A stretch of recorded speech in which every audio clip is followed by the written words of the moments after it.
Retarded. Oh shit! What's up, people? Oh no! But we're here. It's Popcorn and Pints. Stephen King's The Shining, the miniseries. We watched it. We watched it. We watched it. And we're about to review it. Yep. Where's James? Right here. Shut up. Oh shit! What's good, gents? Colored guys today. I'm excited to talk about Sweetback's badass winter vacation. So, I forgot Melvin Van Peebles was in this movie. And that was just lovely. It's Mario Van Peebles' dad. And one of the forefronts of the black exploitation movement in the 70s. In this movie. In The Shining. This I'm just gonna get right out and say it. This wasn't good. Well, you want to give ratings? This wasn't good at all. Yeah, let's hop in the ratings really quick. James, what you got for us? Dude, I like the details in the stuff in it, but the acting was so bad. But so I'm giving it a 7 still. Oh wow. I had fun. How about you, gamer? Fucking 3.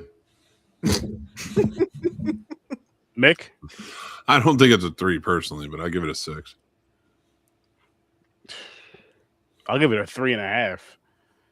This shit was long, boring. The acting sucked. I couldn't stand that little kid and his buck teeth. He couldn't close his fucking mouth, and he's throughout the whole. First of all, movie. leave Eli Manning alone. Well, shit. He should have did so. He should have just stuck the football instead of this shit. But it felt cheap and cheesy. It didn't feel like The Shining to me. Like, especially after watching it last week, and I'm just talking The Shining, not even Dr. Sleep, but especially after watching The Shining last week and all the positives we had for it, even though I said it was over, I gave it a 9, but like how, for example, like the atmosphere, the fear from it, the storytelling, the vibe, the feeling, I got none of that from this. I got a boring TV series that was too fucking long. Yeah, it doesn't help that we watched it the whole 4.5 hour thing. Yeah, because like at least you had when this first came out, which I remember watching it when it first came out. And again, I would watching it again now. I remember in it was 1997 when it came out. Yeah. I watched all 3 episodes because it was only like the same week. I forget what days it was, but it was like in the spring, I believe. But did they do it how probably similar to the It miniseries as far as showing it? Yeah. There's multiple days. Most of his were like that, like The Stands, Desperation. One that came out that we're doing next month that came out a year after this and started the other half of the brotherly duo from Wings, that Tim Daly, which I think is a better movie than this. But the thing I like about this movie is it is 100% Stephen King's vision of The Shining. And when you watch this, and I do say if you love the original Shining, you should watch this because it will give you an appreciation for what Kubrick was trying to do. But it also, I think, gives you an appreciation of why Stephen King didn't love Kubrick's version. Mm-hmm. You know, there are a lot of elements in this that are in the book as well. I forgot. I thought the Hedge Maze was in. I haven't read the book since like the 90s, so cut me some slack. But I knew that topiary was in the book, but I thought the Hedge Maze was too. But I knew the topiary attacked at some point. Mm-hmm. Yeah.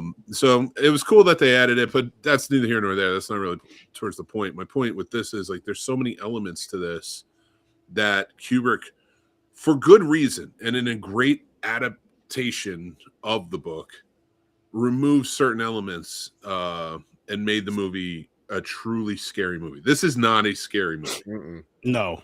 This is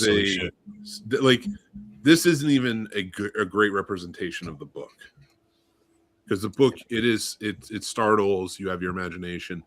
This does play it more like, how do you say it? Maybe more like Sex with a Condom on? Yeah, that's probably not even actually no, not even that. Not even that, because that still feels good. This didn't even feel good. Dry sound. It's like getting a handy with a condom on. That's how wholesome this is. This is like 2 kids after, like a church group, two teenagers after a church group, and like one touches the other one's the outside of their pants. It's like, all right, this is kind of, it's a dry humping orgy. It's a not even a dry hump. It's not even a dry hump. Let's be real. No. What this is like you got. This is like just walking past a girl that you just kind of brush up against her, and that's it. Yep. With consent. We're not MAGA over here. This is your teacher telling you to go up to the blackboard and solve the problem, and you have a hard on. Yep. Been there. It's uncomfortable. That's really what it comes down to. I wouldn't even say uncomfortable though, but like I get what you're saying. It gets to an uncomfortable. Well, it is uncomfortable with how long it is.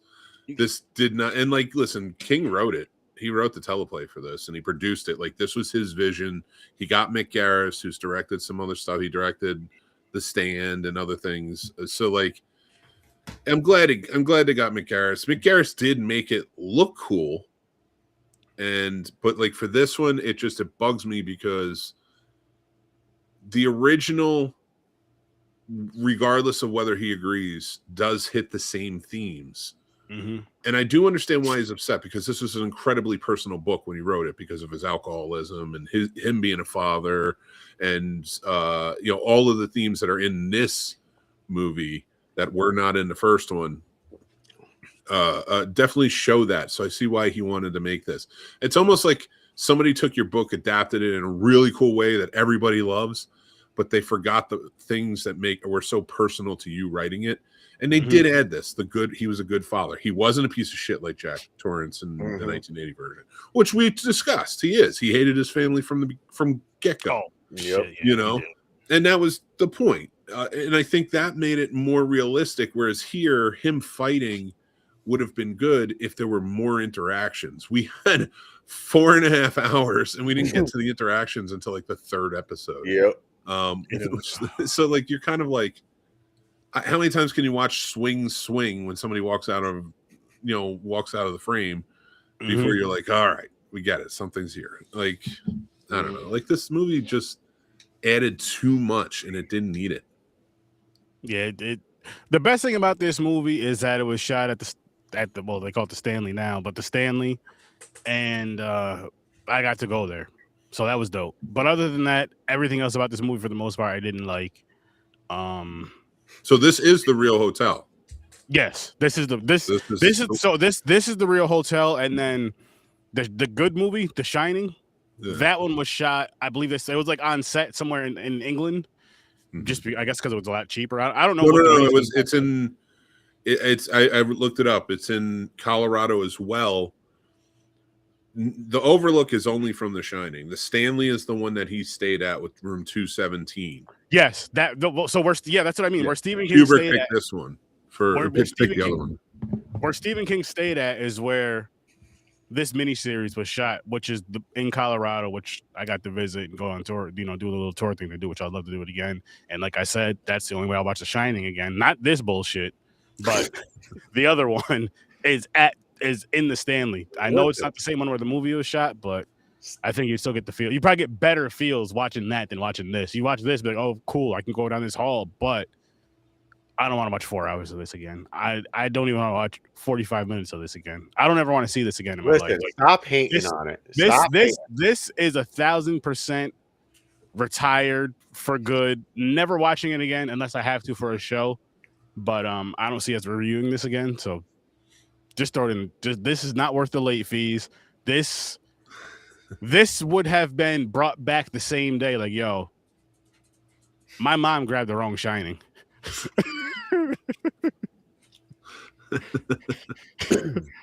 I think people were excited for this because of the rivalry for so long, and they were like, well, this is by King, let's see what he can do. But the problem with King is he's a great writer. He was a better writer before his accident. I'm going to say that right now. Like, his books since have been good. Like, I like the Mr. Mercedes and a few others, but his stuff was dark. And granted, I know it was substance abuse and things like that going on in his life, but like, they led to some great, terrifying stories that have, when he's not at the helm, can be pretty good on screen. When he's at the helm, It's not so good. Yeah, they showed it, in my opinion. Because Can I tell you why I like this? Yeah, of course. Okay, so listen. Okay, let me do negatives really quick. I hated the acting. Aaron, I agree with you. That kid was annoying. Like, he sounds like fucking give him an inhaler. Sounds like he had asthma. What else? I didn't like. Okay, let's go with the like. Okay, so I like the extra stuff in this. I like them showing the other ghosts and furniture moving and tripping the wife and everything. I thought that part was cool. The lions, like if that was made today with the CGI, it'll be awesome. But that was bad. That was so bad. But I didn't hate this. I like the makeup when Jack turns and he's like he has Andy in that corner and he's fighting and his face goes back to normal a little bit, but then turns back into the demon looking. Yeah, the only thing I would say that is a little more realistic is the way she reacts. Yeah, his possibility of alcoholism and his abusive ways. Rebecca De Mornay does a good job in how she reacts and like has like a mistrust, whereas Wendy did a good job. That's why I kind of like Wendy, played by Shelley Duvall. The way she plays it is she probably gets beat too, but they never mention that. You know, and the reason because she never really wants to like set him off. In that movie, it's tiptoeing everything. It's okay, Jack, you know, whatever. But in this movie, she challenges him because she's like, "I've seen what you can do." Yep. Well, I feel like it. I did like that aspect of it. Their dynamic there. Between the two, though, with like you were saying with Shelley Duvall's character, she was more like you were saying, like she was abused. She was scared of him, and this she wasn't scared of him at all. Yeah, no, she was tired of his shit and didn't want him. Like in a sense of like, if we're rebuilding, I want to make sure this is the right move. Now, she did make a lot of stupid decisions for somebody who is willing to push back. Like he was only clean for 5 months. I do like that they added that aspect to it, like Ullman kind of not liking him, like you know, and which is a real aspect of it, but not in the original. Questioning his alcoholism and what comes into play. So there's some solid aspects to this movie. But it's 4.5 hours. Yeah, it's wild. Too long. It's too much in between beautiful imagery and trying to build an atmosphere, but you can't build an atmosphere for 20 minutes straight. Like you just can't. Like that's too much atmosphere. We need more. Yeah. And it wasn't there. Yeah, like I said, you didn't get the I'm trying to think of a word I used last week, but you just didn't get like you got the atmosphere, yes, and they overdone it, but you didn't get like the creepy vibes from this at all. No, I didn't at least. Or like the scary vibes, uncomfortable vibes, like that kind of thing to where it's like, yo, if I stepped in there, I don't know if I'll make it out. This one, I feel like I just walk in there, take a shit in every single room, and then leave when I feel like leaving. Like I didn't feel threatened at all with this atmosphere of this film, with just the way they were telling the story. And because everything took so long, and like you were saying, it was mostly the second or third act is when shit started happening. And I'm just like, and I don't mind a slow burn. I love a slow burn. I mean, we just did Frankenstein last Thursday. Fucking gorgeous movie, slow burn, but everything mattered. Everything worked. I feel like a lot of things did not matter. But The Shining too. Sorry, I don't mean to interrupt, but like The Shining 2 last week, and even Dr. Sleep, slow burns. It did, but they were better slow burns. But that's what I mean. Like, so like it can be done is what I'm saying. Yeah, and yeah. Okay, yeah. I think this personally is something that I've talked about with other writers who, when it transcends into screen, it's tough because they don't want to let shit go. You have to. And that's the problem. You got a 4.5 hour miniseries that you don't need all of it. And you know what, too? Let's just really quick, because we already did this one. Let's compare this to It. Yes, we said that It Chapter 1 and Chapter 2 are better than the miniseries, but that miniseries is at least worth. I probably won't watch it again, but that miniseries is at least worth watching. And it's talked about amongst, I'll say, Stephen King fans and horror fans. I've never, and I'm not saying I've been in every single conversation. So I'm sure there's people that are fans of this and that'll talk about it. But just as a whole, I've never heard people talk about this one right here in conversation at all, besides us right now. Like, I've never heard people talk about this in conversation at all. bring it up, being on social media, seeing I've never seen people talking about. I'm gonna, we're all a bunch of groups and all this other shit. I may have missed it, but I'm just saying, like, even with going back to the miniseries, like, people still talk about Tim Curry versus Skarsgård as far as who played the better. You don't get that with this. You don't get that with this a lot, and that sucks. Like, I wish this was really good, even if it had to be 3 or 4 hours. I wish it was really good and just like at least on par with. And I'll say it's tough to say that though. I was gonna say at least on par with the It miniseries, but we have different feelings about that now. But yeah, but the It miniseries was one of the best of the miniseries.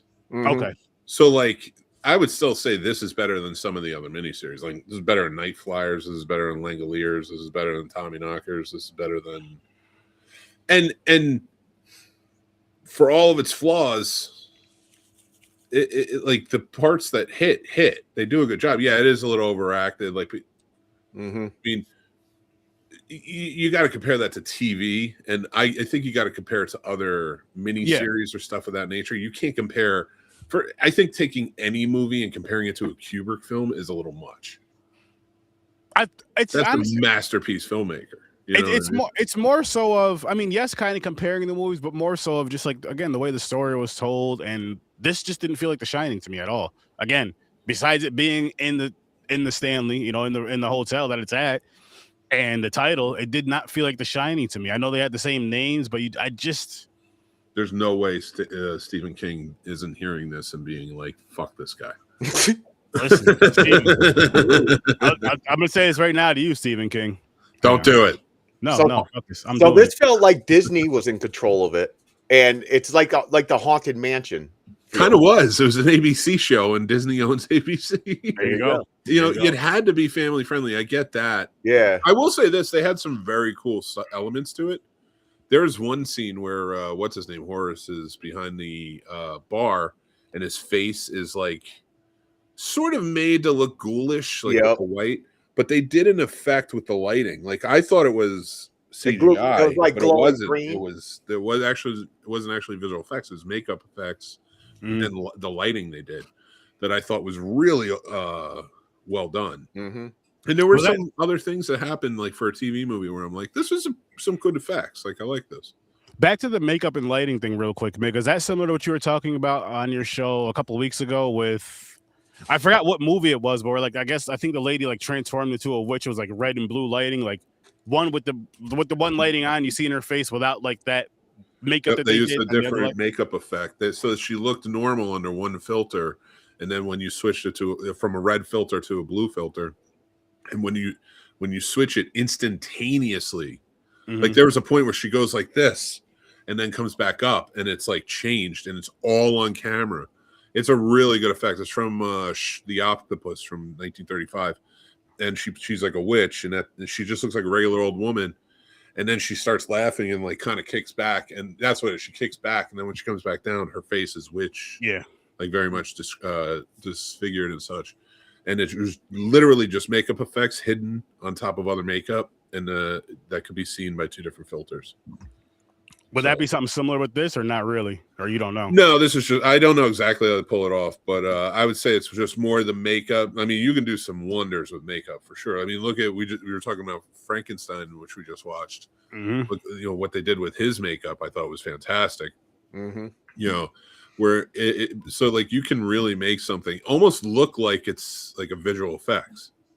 Yeah. But it's not. It's like the makeup effects, and I always appreciate practical on set like that. It was just a very cool lighting effect. What I think they did was they had the light sort of bouncing up to the face from below. Coming up from below because he was very well backlit. Now I don't know 100%, but I'd have to look into it a little bit more, and I don't know if I want to get to that scene again.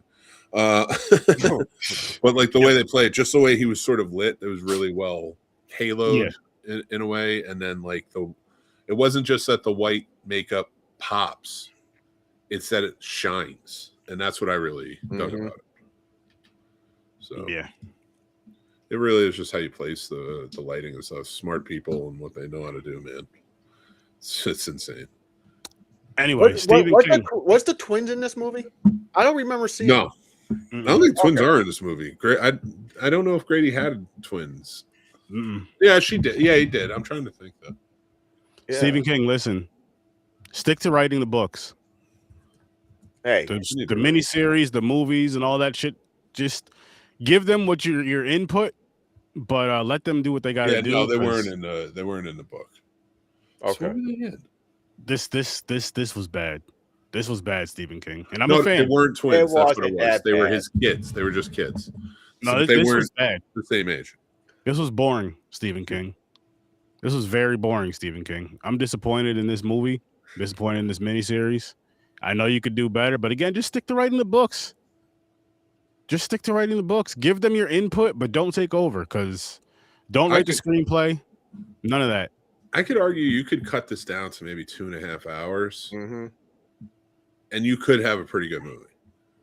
I feel like to do that, you have to recast it for one. Oh, the acting is bad. Yeah, I didn't like the acting. You'd I have to didn't think they rewrite. were bad. I thought it was very soap opera-ish for a miniseries, for a 90s miniseries. And I don't like the kid. Is that kid? Did he grow up to be anything, or is this like one hit wonder? I hope so. Let's put it that way. I don't think he's in acting anymore. I think he got out of it, but he was kind of like a mainstay for a while back in the day. Looks like he got out of acting in the early 2000s. Oh, okay. So he didn't make it out of childhood, I guess. In an acting way. Hopefully he's good. Made it out of childhood. He's all good, grown up. Has family of his own. There you go. Or not, whatever he wants. Yes. Oh, by the way, the clothes they were wearing, 100% 90s. Yeah. No.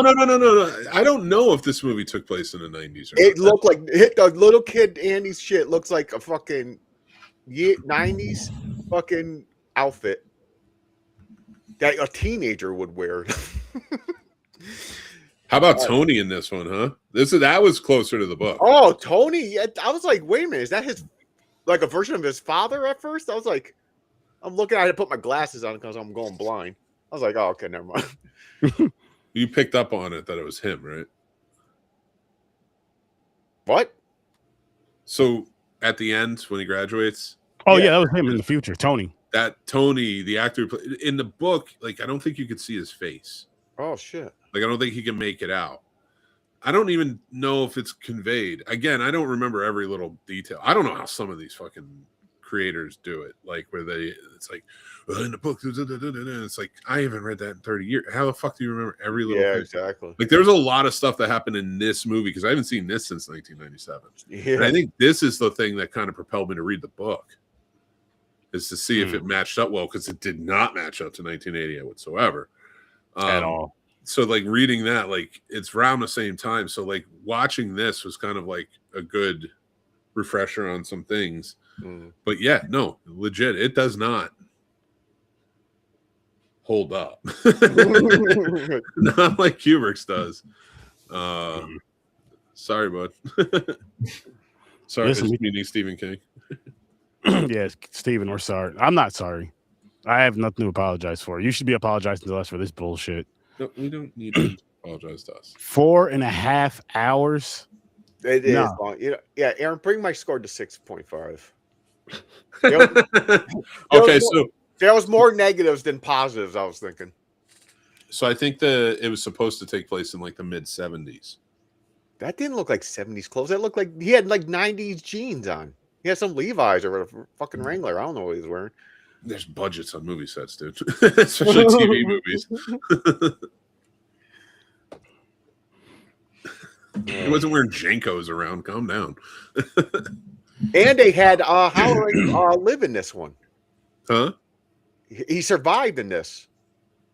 Who? Halloran. Howler. He survives in the book too. Oh, okay. But Jack Nicholson, when he dies, just getting his arm cut off or whatever the fuck happened to him. Yes, they changed it. Yeah. I said that last week when we were talking about it. Oh yeah. I don't remember. I wasn't mad with the switch either way because I read the book once, or listened to the book once. I don't really remember it too well, but one of those things that if I start listening to it again, I'll probably come right back. But I don't mind that they, as far as what they did with The Shining, with this one and that one, with Halloran surviving and Halloran dying, it wasn't that big of a deal. I feel like it fit. I guess it worked for both movies. The way that they did it worked for both movies. The way they told the stories and the way they kind of ended and all that. The connection with Danny, because you know how he dies, and Danny, like in the first one, the good one, the one that's worth watching, even though I haven't retired as well, but for other reasons. When Halloran dies in that, and Danny was hiding like in the fucking, he was hiding in something, but it was like down the hall, and like he felt it. He felt it. And in this, of course, like I said, he survived, so it was different. But he was calling him up there the whole time too. Like at a certain point in the movie, he just kept calling him. Like this dude was out here trying to eat some dinner and get some, and this little cock blocker, Halloran, help! I got daddy issues. Wow, Cameron, and I'll give him that. Yeah, he did. He definitely did.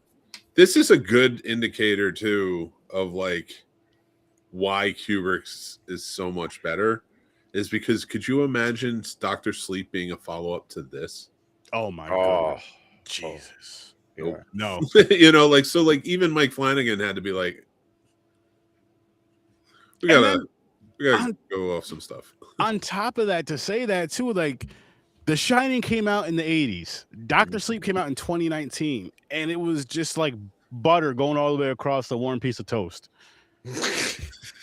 The way that it just spread over here. And then with this, if they had a Dr. Sleep, it would have been like crunchy peanut butter going over really soft bread that's just going to rip all the way across and piss you off. So, did you recognize the gas station attendant who rents Halloran the thing? Mr. Sam Raimi. There's a lot of people in this movie that I thought it was cool. Oh, shit. Yep. Yeah. Sam Raimi. Shawnee Smith played a waitress in it. There's a few different people in this. Let's see if I can find somebody else. Pat Hingle, remember him? He was the original Commissioner Gordon on the Batman '89. He was the guy who's showing him how to work the shit. Oh shit! Yeah, there's a lot of people in this movie. Oh, Stephen King. Yeah, the preacher in it. I mean, Elliot Gould we saw. Yeah, we got a few people, and like I said, Melvin Van Peebles being in it was just funny to see.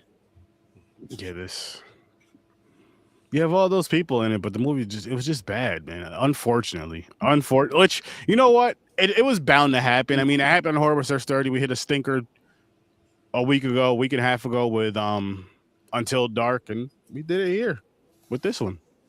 We're gonna get back to some good shit though. That's how bad it is.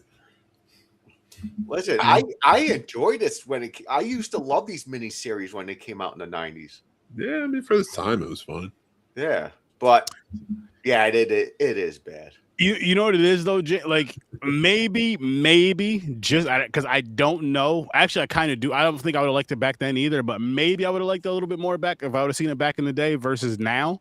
But seeing it, like, this is my first time watching it now, and it just wasn't good. And then again, I can't really say that though, because there were movies and show whatever I've watched from the past, from 90s and back or whatever, that I've seen that are older and I've watched. I'm just like, yo, this is fucking awesome. As far as first time watches around my adulthood age, and this just unfortunately too, because I really, really wanted to like this. And I knew, I mean, at the same time, Stephen King has a lot of adaptations out there. We're doing 2 years worth, so there's obviously gonna be some shit that's gonna be like, this doesn't take the cake. I'm actually gonna move my score down to a 2. Damn. Yeah, this just really bothered me. This just really, again, because like I said, how important it was for these stories, for the acting. It has to be on par. It has to be boom. It can't be way down here with a decent. I don't even feel like the story. I don't feel like it was written well. The story was told well. I know it's more towards the book, but they did a bad job at putting it on film, putting it on screen, putting it on our TV screens, whatever you want to call it. They did a really bad job at that. And then you throw in the acting, and it's just like, oh man, it's like a roller coaster of bullshit, in my opinion. Again, my favorite part of this movie, the only reason I'm giving it a 2, the Stanley. Mm. That's it. That's really it for me. Everything else I really didn't care about. I really did not care about for this. I'm just like, I just got to watch it for the show. Like it felt like, and that's bad. I hate when I'm watching something and it feels like more of a chore than a joy. And this felt like a long chore. Like, yo, listen, you got to do the dishes and go right outside, do the yard, then go right out front, do the front yard, then go inside and do the laundry, and then fucking just do a bunch of shit that's gonna take 4 hours. Whatever it is, it's gonna take 4 hours that you don't want to do that day. That's what this was. That's exactly what this was for me. So much hate. 4.5 hours, and I did this over 2 days. I watched 2 hours yesterday, or 2.5 yesterday, and 2 today, and it just dragged. It really dragged, like your dog dragging their asshole on the floor when they got to go out. Listen, I don't think that you fully appreciate that this is a movie that needs to be enjoyed all the way through at once. I watched it. I did do that. I'm kidding. They did it the first time it came out. It was three night event, dude. Yeah. The fact that they leave the credits in each chapter. Yeah. Yo. And you're like, as soon as the credits roll, and you like, it deflates you the first time the credits roll, and you're like, I still have 3.5 hours of this movie. Like, I still have so much more time left. So what was funny is like because I forgot how long it was watching it yesterday. So after the first 2 hours go, right, I'm like, oh shit. I'm like, this is done. And then you see it coming back on again. And I'm like, what the fuck? You know what it made me think of? That Lamb Chop song. Yeah, this is a song that never. I'll stop there. There were some moments where I'm kind of like, fuck, do something. Mm-hmm. Do something. When he was gosh. playing in the snow at one point, and like everything's it's supposed to be tense because everything's sort of moving in on him with the animals. But like, it was just so fucking boring. Even her getting locked in the office, you're like, oh my God. Like, this is ridiculous. I'm glad you brought that up because I want to talk about that whole scene. First of all, I want to talk about the bad parenting, right? All this crazy, wild shit is going on this whole time in your house. All of a sudden, you're just going to let, and you guys just moved here. All of a sudden, you're just going to let your little 7-year-old, after something literally just went down that day or the day before, oh yeah, go outside and play it by yourself. Mommy's gonna be here cleaning the windows, and then she just walks away because she hears something. Like, what the fuck kind of shit is that? That's awful. And then she gets locked in the room. There's this big old glass right in the door, and you're just sitting there for 25 minutes, which I'm talking showtime, movie time, not the actual time. Jack, help me! I'm like, break the fucking window and get the fuck out of there. And then she does that. The door opens and she runs out. Somehow it trips over the ball. I'm like, what the fuck are you doing? The ball is right there. You have all this room in the hall to run, but you decide to just step on the ball and fall. That's stupid. Like, what in the actual fuck? Dude, there was a point later, like 3 hours later, where I forget what she was seeing, because she was like, she does her own stunts, guys. She also climbed in an elevator.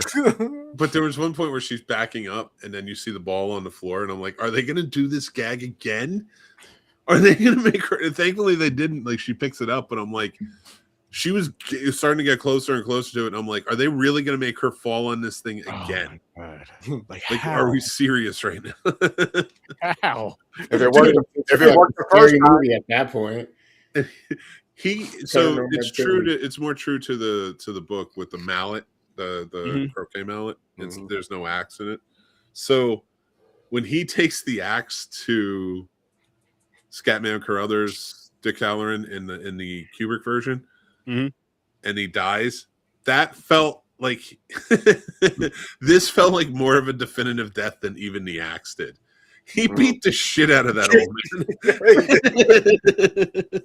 man, and like left him for. He even thought he was dead. He said at one point, "He's like, Halloran's dead. I mean, what does it matter?"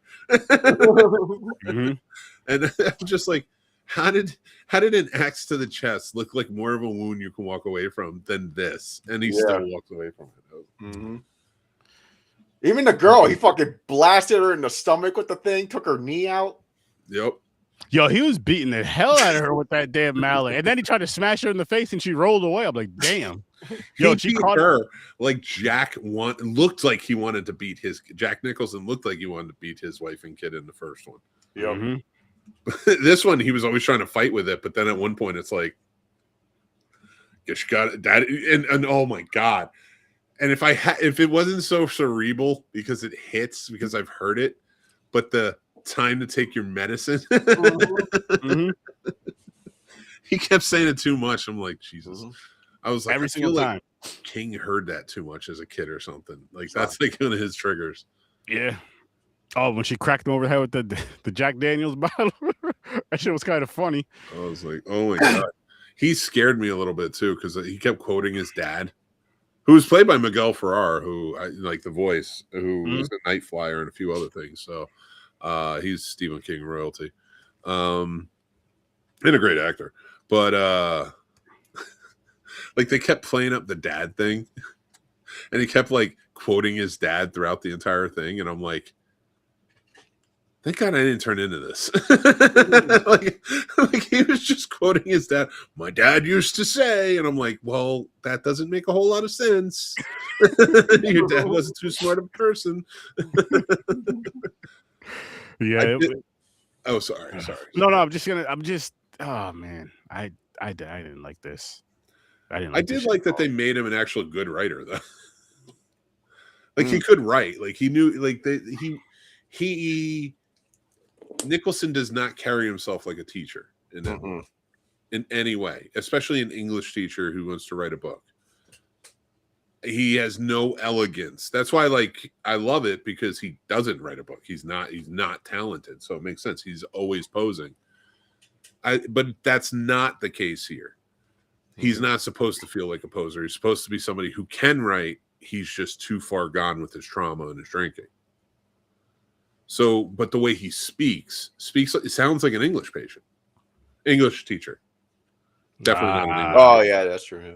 Yeah, you know, and his son being so into reading and things like that, like it made more sense. It was like more tangibles that in the movie that sort of made the character feel a little more grounded. So there were elements of it I did like that they added in, and there were things that were elaborated on that I liked. But you might as well just read the book. Which you'd have a way better time. Yeah, 4.5 hours. Might as well read the book. Get that or do the audiobook. Why not at this point? He's yelling at his wife, saying someone slid his tires and shit. I'm like, what the fuck are you talking about? Well, they showed that. They showed the kid. Yeah. Oh, but he thought she was in on it. Yeah. I was like, you huh? set this up. Yeah. Yo, he was beating the shit out of that kid too. Yeah. Like, dude, you got anger problems. Like, the way he was beating on that kid, it's like, yo, listen, I'm coming to that school and fucking you up. Like, yeah, I know my kid might have popped your tires, but you have no business putting your hands on him. I'll discipline my child, but me and you got to fight. Yeah. Like there's no if I don't give a shit if the principal's out. Just, you can be teaching class. It's on. It's on. We're gonna right in there, beat your ass right in front of that class, and leave. But I will say something that big, especially if this takes place in the 70s, something that big to happen makes sense why he cannot find a job anywhere. It's not because of his drinking. He fucked up. Like nobody's gonna hire you when you do that. Oh yeah, not just as a teacher, but as anything. So, and it actually it added a little more weight in the beginning too when he was like talking to Ullman, and Ullman's like, I don't want you. He just knew. He was like, "There's problems with drinkers," and like then you see that shit, and you're like, "Yeah, I wouldn't have hired him either." Yeah, was gonna. I don't want to stay in a fucking hotel with my family by myself, trapped in snow for 7 months. Yeah. I mean, minus the whole haunting shit, it wouldn't be a bad gig if it pays good. Like, yo, I'm gonna be here in this whole hotel. We just got to keep it going for the winter, whatever. Got enough supplies. I don't mind heights, but it doesn't pay well enough for me to go and reshingle the fucking roof. Yeah, but, like, Which, by the way, was the only real thing that happened in that first episode. and then the bee's nest thing, the wasp. Sorry, Oh, the the wasp wasp nest. nest. I like that part. I like that scene. Yeah, I'm because just it's the only thing that happens in the first hour and 30 Yeah, minutes. that is true. I'm just Flashbacks like, in that. This movie I'm was like, like the first half an hour and a half was like Ghost Rider. for that though, I'm like, most people, you know, when you get rid of the, you know, you kill all the bees, and you usually get rid of the. Well, no, I know some people do save it and preserve it. I'm like, I feel like well, obviously the house brought the bees back, but I'm like, that's not something I'd be bringing into my kid's room. Like, nah, My kid wouldn't even know I did it. I would no, have thrown it away. exact or burned it or something. You'd have got rid of it, like not just leave it there.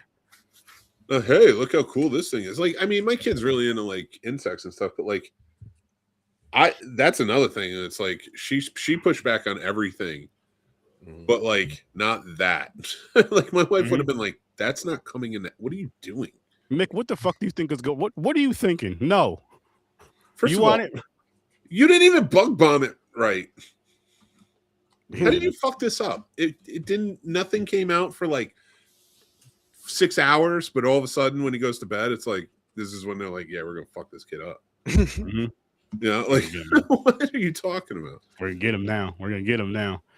See, this movie only has parts to talk about. Yeah, yeah. Because they have so like it's so long and so to the point to where again there's a lot of nothing going on, just arguing and stupid shit, and then the scenes that do happen we pretty much already talked about: the moving bushes, the bees, fucking him getting knocked out by the bottle, getting dragged into the pantry and locked up in there. That was cool. I thought that was better than the original movie. What do you mean?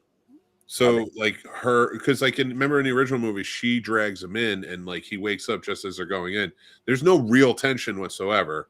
He's like trying to grab his way out, like whoa, windy, and then she just leaves and locks the door. This at least was like he was waking up. She was like frantically trying to get him in there as quick as possible before he woke up. The kid's trying to open the latch. Like there was fear there. Like he brings him in. And like he's like, oh, and then like grabs the kid, and she's got to wrestle him away, then close the door, and he's trying to bang through. Like that was a really tense moment that I thought was done better than the original movie and filmed well. Like Mick Garris is a good filmmaker, and he's a good horror filmmaker, especially. This is just, I really think this was an oversight issue. This was Stephen King was there for every bit of it, and I don't know that you should be. Like, let's face facts, Stephen. Like. You wrote great books that were adapted well. Think about the ones you worked on. Yes, Creepshow's awesome. Those are original stories, and George Romero was there with you. And you weren't telling George Romero shit. You were listening to George Romero. Yeah. So there's elements there where it's like we all know what Maximum Overdrive was, the one and only movie he ever directed. When he's got an oversight, there's some issues. You can like the movie. Nobody's saying you can't like the movie, but there's things I like about this movie. But he shouldn't have been the one. I see why he was so mad about Kubrick, because Kubrick made a better movie, and he doesn't like that fact. Yeah. Kubrick's movie is better than the book. I'm going to say it. I got to read. Well, I probably won't, but I got to re-listen to the book. I may agree with you on that. But again, this wasn't it. But Stephen King is a great writer. Yeah. But Kubrick's not a great filmmaker. Kubrick is like a level that great filmmakers try to get to. You know, so I wouldn't even put like Spielberg on that list. So like there's genius in what Kubrick was able to pull off with it. And this, not so much. No.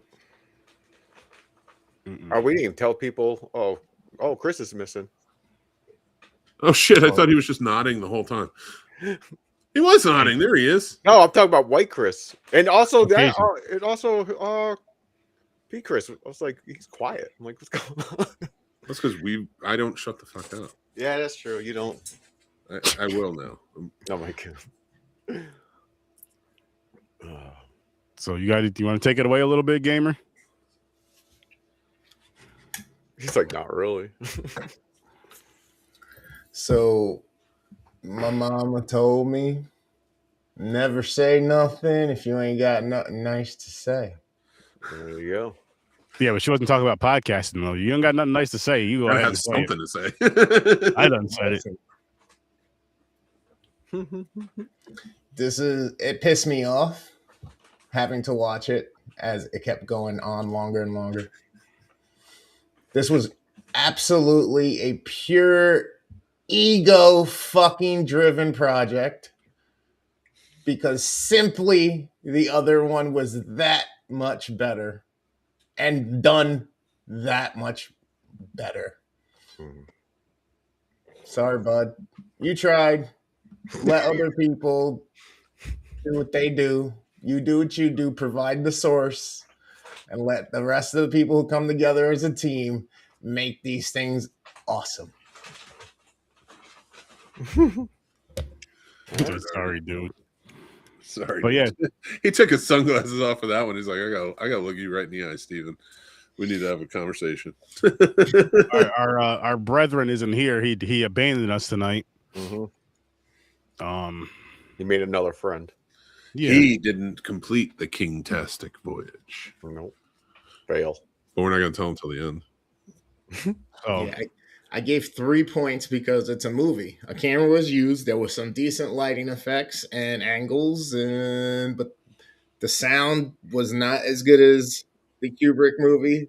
The acting was not as good as the Kubrick movie. The budget clearly was not as good as the Kubrick movie, yet it was way longer, which means you just wasted resources even more than you fucking thought you was probably going to do anyway with less. Mm-hmm. Yes. Which again, we're gonna revise this wheel, but oh yeah, I got to send you that list. The crew. Oh my god. It's all ego. I think how do you anyway? No, keep going, man, because it's like, yo, you fucked your own fucking thing, bro. Yeah. Like you fucked your own project. That's like the Sistine Chapel is done, and Michelangelo came back and said, nah. Now it's done. Why do you think he didn't direct it? He was like, this would be Mick's problem. But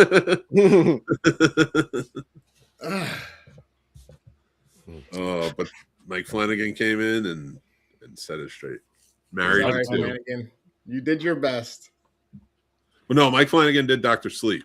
Oh, okay, yeah. So he married. He did his thing. Awesome. Yeah, Mike Flanagan's awesome. He's someone else I'm a fan of. Aaron, you got to watch that show on Netflix. Which one? The vampire one. Mass. Wait. Oh, Midnight Mass? Midnight Mass. Yeah. Dude. That's fucking awesome. It is the best adaptation of Salem's Lot. And I fucking love the book. And I love that all of the fucking iterations of it on screen. I love them all. Even the last one that came out that was really abridged. They really took liberties with it, and we will get there. Mm-hmm. But I still liked it as a movie. I was like, this is still a solid vampire movie that I dig. Mm-hmm. But that fucking Midnight Mass, which is literally just an adaptation of Salem's Lot, but so fucking amazing. Mm-hmm. I urge everybody to go. Any one of Mike Flanagan's shows, like Haunting of Hill House, mm-hmm. Haunting of Bly Manor. Watch. Oh my God! Watch his Edgar Allan Poe adaptation, The Fall of the House of Usher. That was awesome. Oh, probably the best Poe adaptation ever. And then but Midnight Mass is like the best thing he's done, and that's hard to say because he's done some amazing fucking things. Mm-hmm. Yeah. And what's good about those is they're all like 8 to 10 episosodes. I believe 8 episodes, but like you'll be glued. You won't for Midnight Mass. You won't get off. Like you will want to finish it. I'll say I can't remember. I don't think I watched Midnight Mass, but I know I watched the rest of them. And everything that I've watched of those from the Netflix stuff, I'm just like, yo, this is good. This is good. This is the guy that stepped in the beginning of his career to direct Ouija 2. And it was a great fucking version. It was better than the first one. Damn. Flanagan just has it, man. And he did Hush, That's his wife in Hush too. She's in Midnight Mass and all those other ones. Yeah, too. she's in a lot of his. He actually uses a lot of the same cast and a lot of the stuff that he uses. Yeah. And I do like that he does that, because it's one of those things where they're comfortable with each other, they know each other, and they think they can bring out certain things from each other that maybe others can't. And the whole Rob Zombie thing of using his wife all the time, I get it with Mike Flanagan, because his wife is actually a really good actor. Yeah, but he doesn't overuse her in a way that's like Rob Zombie. She's the star. Yeah, no, not at all. Like, but she shows up, like she was like in Hush. She's the main character. So anybody who hasn't seen Hush, she's a deaf character who lives in like a nice house cabin in the woods. It's not weird. Like it's just like a countryside, and a masked killer is coming to kill her, but she's deaf. So, and she's mute. So like she can't. Like she has to survive, and it's so well done for a slasher film. Oh, it's awesome. It is awesome. But Midnight Mass, yeah, she plays like the main. I don't even know if she plays like the main, but like the reason he does this because he puts his wife in everything. She's a good actor. She's a much better actor than Sherry Moon Zombie, and the reason I say that is because what we're talking about, the connection between that. But she was in the Life of Chuck, but she was like a small role. She wasn't one of the main roles that you're seeing throughout the entire thing. So it's not forced down your throat. He finds the right role. Mm-hmm. He definitely does. He definitely does. And I respect that. And I appreciate that. And I wish he was the one that did this shit. Because it would have been so much better. Like we would have been talking about how well, like, this was so freaking phenomenally done that wow, and all this. Pretty much what we said about Dr. Sleep. I would love to see him. He's remaking The Mist. Why not do another Shining? Just kind of like give him and Andy Muschietti, the one who's doing It, Welcome to Derry, and did the It movies. Give them the reins. Like, let them connect with like the one who did The Longest Walk. Start collecting up these filmmakers who are like Edgar Wright just did The Running Man, which I thought he did a fun job with it. A lot of people bitched about it, but I thought it was good. Mm-hmm. Like all of these different things, like, and start creating that world. Make sure, like, I don't know, I just feel like you could do it. And right now every fucking company is becoming one anyway. Yeah. So you could pull it off. You have fucking the Avengers versus the Shining staying at the Overlook at some point. I wouldn't be mad at that though, Mick, what you're saying about the guy who did the person who did The Longest Walk. And then Andy Muschietti and Mike Flanagan, like those, even if it was just those three being the ones that were just like, okay, we're going to take. Stephen King is like, listen, I want you guys to take over the adaptations, make the connections and all that. I want you guys to work together. This, that, and the third. Andy Muschietti, it is yours, but it is still your, like, you know what I mean? Just because you did Welcome to Derry and Chapter 1 and Chapter 2, and so on and so forth with the other guys, and just kind of see where that can go. And my goodness, like, it's kind of fun. Oh, wait, did he direct this? I looked up the Salem's Lot movie that came out in 2024 because of what you're saying. Because it was Gary Doberman directed that, and I guess he only directed two other things. He directed Salem's Lot and Annabelle Comes Home. Yeah, have him jump in there because, like, again, like his Salem's Lot was fucked over. It wasn't his fault, and he still put a pretty good movie together, a vampire movie. Mm-hmm. So that would be. I don't know. Now I'm like into this because I want the Dark Tower, but I want it to be connected to everything. Yep, it'd be so interesting. Yeah, I'm good. Oh no, you don't think you'd be into those though if like Flanagan did them and stuff? Oh no, if that, yeah, but with this one, not this. I am completely done. No, we're on now. We moved on. Like I can't. Like, it was such a waste of fucking time. It was so boring, so fluff. Well, next month's is another miniseries, but I like it. I think it's pretty good. Is it the one with the psychic girl? Mm-mm. Storm of the Century. Oh, that's right, Storm of the Century. Okay. It's actually not a book or adapted from a book. Stephen King just wrote an original screenplay. Oh wow. So does it have anything to do with the whole universe? It's still connected. Yeah, like Linoge from Storm of the Century has been compared to like Randall Flagg, maybe a Dandello, Gaunt. I've heard him compared to from Needful Things. I'm trying not to give too much away if you haven't seen it, about who he is. But like when I say compared to, you'll understand when you see what's happening with it. But, and we're going to see a lot of all the others anyway, so like you'll catch up on those too. But and that's what I like about watching that actually next, is because when we get to Needful Things or some of these other ones, you're going to be like, oh shit, like I'm going to really enjoy connecting the yarn dots on this, and seeing how they all connect. Yeah, a lot of these are first time watches for me, and I never read the book, so that's why I'm really excited to go through it. But when you hit one like this, you're like, man. Oh yeah, it's a mini series. It's not a movie, guys. But still, I mean, again, going back to it was better than this. It was better than this. Well, that means they had more opportunity to get it right. It was a miniseries. They had more time. I think this could have been an effective mini. See, I don't agree with the acting being bad. I think it's a little over the top, but it like maybe because I'm older and I watched a lot of these miniseries, because not just these miniseries were every fucking week. Yep. And a lot of people like, but you guys were big horror guys, but I watched all the miniseries because I like movies. So like, whether it be action or drama or whatever, and the acting was always sort of similar. So this really still feels in line with those ABC miniseries you used to see back in the day, and the acting and how they kind of interact with each other. Yeah. But so it doesn't bother me as much. I like Steven Weber. Rebecca De Mornay was good. Fucking Melvin Van Peebles, man, that gets a point for me. And I don't mind that it was a little over the top because I knew what I was getting. Like, it's not a true horror movie, but like, it's a TV movie horror movie. It's basically Curse of the Swamp Creature, in a way. But I think we would I truly believe that all of our ratings would be a little bit, not much, but a little bit higher than they are if this was like a 2-night event instead of a 3. Because more would have been cut out. I feel like it would have flowed better. We would have gotten to the recognizable parts of the original movie that are all in like the third movie of this one. So you're waiting like 3.5 hours before you even get to any of it. Yep.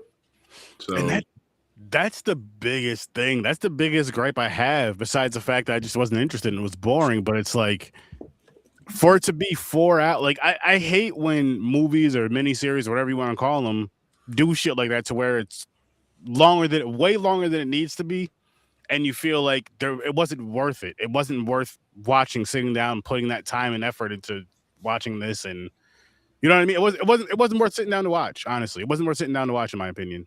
And I don't say that a lot, so again, I'm never gonna tell you not to watch something. Watch this at your own risk. I guess if you want to go down the whole Stephen King thing like we're doing, watch it, yes. But is it worth it? To me, no. Like, again, is it worth the late fees? Fuck no. It's not even worth keeping overnight. Bring that shit right back the same day you watch it. Now, if we never would have got the Kubrick, or if we never would have seen the Kubrick or even known it existed, but only thought this was the only one that existed, do you think your rating would have been different?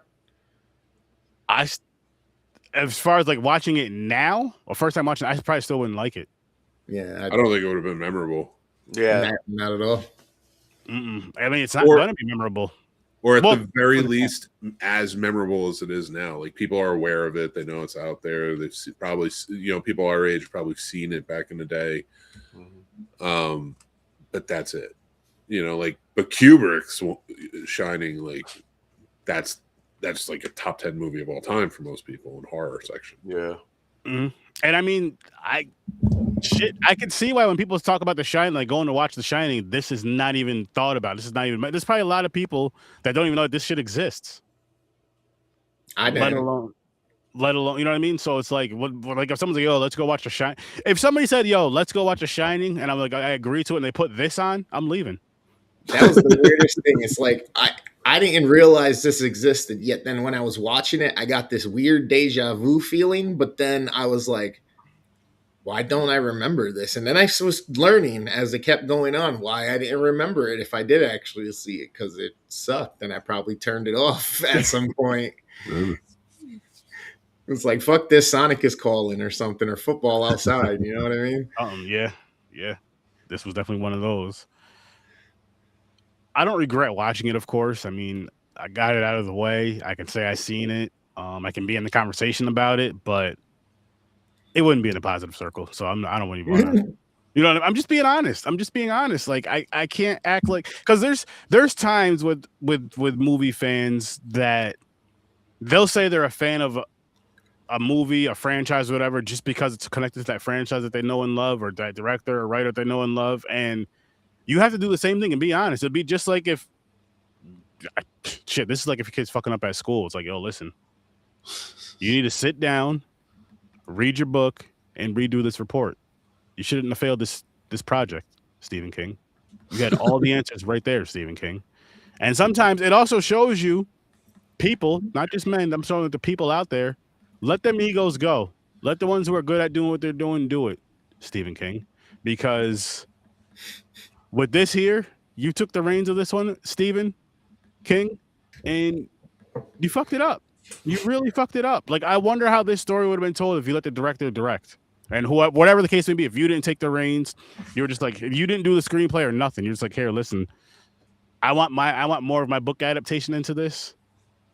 That's it. That's all you had to say. And then let the people who are professionals at that do that. Because you're great at writing stories. You're phenomenal at writing stories, in my opinion. Probably one of the best authors of all time. I don't know enough. I'm not gonna sit here and say I read a lot of authors' books, but just in conversation, Stephen King from childhood to now, and I'm 40 years old now, I've been hearing about you my whole fucking life. That says something. Mm-hmm. But if you started doing a bunch of movies, I would have heard about you from my childhood to maybe teenage years. If you're putting out shit like this, don't do this ever again, Stephen King. I know this is back in 97. Do not do this shit ever again. Let the directors, the writers, all those awesome people do that. Just give them this. Listen, tell them, listen, use this source material, but make it amazing. Make it dope. Make it dope. Pull as much as you can from the book, but also make it make sense, please. Look what they did with Dr. Sleep. Again, look what they did with the original Shining. Look what they did with It Chapter 1 and Chapter 2. Wake up, Steven. I know this is from 97, but you need to wake up. Don't let this happen again. And I will be calling you out more. If we go through these movies and I find out you've been taking over some shit, I'm calling you out again. I got love for you, but you got to be called out at times, man. And this is definitely the one you got to be called out at. There's only one way I think he could have made this any worse for Sturdy. Yep. I don't want to piss off Steven. Casting Nicolas Cage as the dad. Oh. Mike Flanagan. Remake Shining. I hit the button again. All right. I'm ready for vacation. No, you don't need to cast Nicolas Cage in any type of Stephen King adaptation. He's gonna ruin it, like he ruins a lot of things. I'll say that. But what are we watching next week? It's new movies because I'm not here. Oh, we didn't pick yet then. Oh, yeah, we did. We picked Cold Storage and Good Luck. Yeah, we did. You're right. That's right. All right, I don't have the thing. Cold Storage. What was the other one? Good Luck. Have fun. Don't die. Oh yeah. All right. Yes, we're gonna be doing those two next week.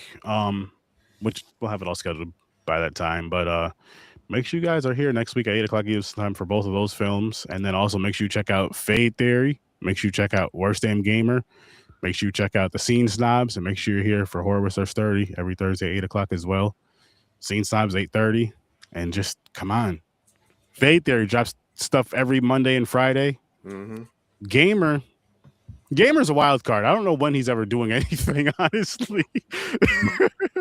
That's why you gotta follow and put the notifications on so that when I'm on, you can just be like, "Oh shit, the homie's on!" Oh, wait a minute, man. The Gamer, you should make a live stream of you gardening.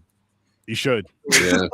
No, I'm being dead serious because people like that shit, and listen. I definitely would have rather have been mowing the lawn, that's for sure, than watching this fucking heap of trash and mulch. I could never say that. I'd rather watch this trash and go mow the lawn. I'd go stick my face in my compost. I'm a lazy person. I'm well, not the compost part, but I'd rather be mowing the lawn than watching this as well, because this was just. Mm-mm. But you know what, people? We're going to get on out of here. We hope to see you next week. I hope you have a great night, great weekend. Enjoy your time. I hope you enjoyed the ride. And let us know in the comments if you watch this movie, this miniseries, how you feel about it. Whether you love it or hate it, don't let us, don't let what we say affect how you feel ever about movies and shows that you watch and love. Because, we're just some cool critics that just talk movies. With that said, we're going to get out of here. Thanks for popping by, and